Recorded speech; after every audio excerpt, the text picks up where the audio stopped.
we have this notion that balance means equality. Yes. And they are not the same.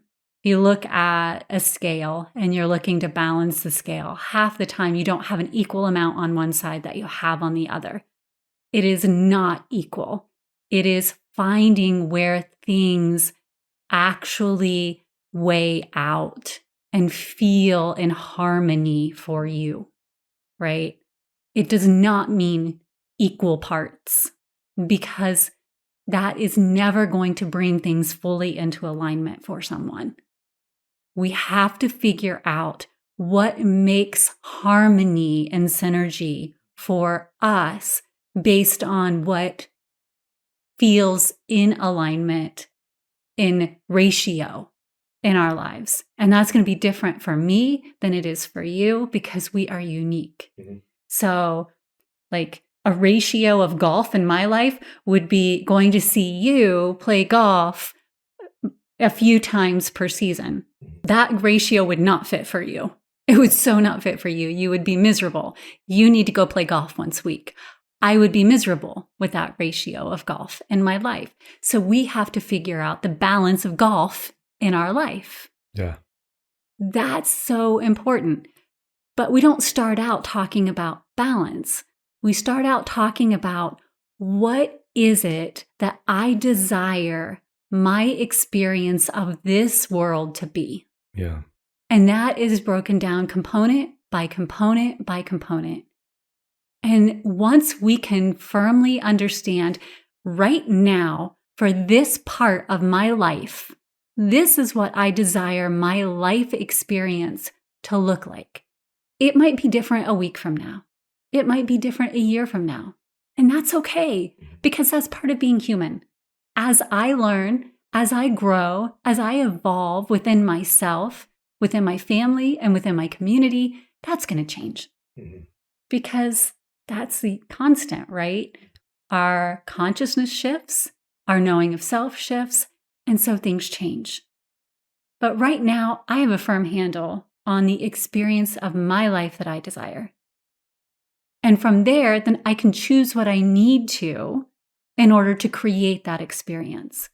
But if I don't even know what I desire, how can I choose anything that will create that desired experience?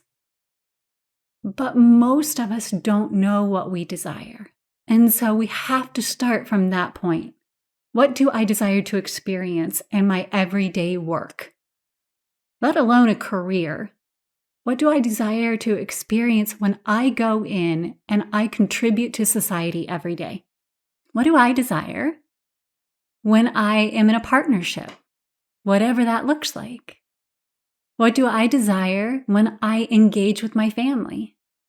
What do I desire when I'm completely by myself? And when I can answer those things, then I know what I desire to receive from an engagement, and I know what I desire to give. And then I can have balance. Then I can have balance. But until then, we don't even know what balance looks like. And so that's the very first thing we have to do. And that's why we have like a giving and receiving journal, right? Because we can start there. We can start looking at the categories and saying, okay, I know what I desire my experience to be. Now, once I start creating that experience, I might go, oh, heck no. I was way off. That sounded really good on paper. It is not so good in practical experience. I feel like all of that is such a good approach. And I really like the term harmony. I feel like that's even stronger than balance. The beautiful thing that I feel like when I hear harmony is related to music, right? And we can have a symphony. Symphony has many different instruments playing different notes, different experiences, the whole thing. It's some louder, some softer, some different melodies, different octaves. I mean, there's so many different things that are aspects of it, but it works well because there's a direction, there's purpose, and it creates a harmony. And so I feel like when doing the journal, for example, each one of those boxes is like a different instrument that we can start to kind of place together to build the symphony of life that we're desiring. And sometimes, like for me, maybe golf is like cowbell, right? And I'm like, babe, I need more cowbell, so I need more cowbell in my symphony.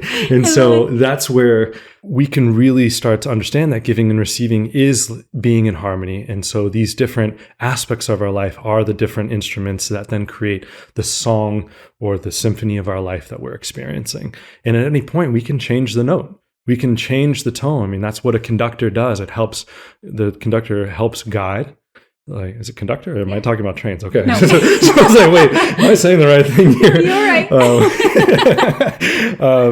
So yeah, the conductor. And so they can help the different instruments and navigate, okay, well, hey, this note, maybe not. It's very common for a conductor to introduce a new instrument and say, oh, how does this work? It's not the right fit. Red idea, cool idea, just didn't fit. And I feel like that's very similar to what you're saying. So we have to be willing to write it down, seek clarity, get that understanding, test it out, and then see if it fits. And harmony is all about build. So you can grow and you can build on a harmony. Maybe it's not quote unquote infinite, but I feel like it's infinite in its possibility. And so if you find that flow, you can start to interchange different instruments and continue your tune as you grow.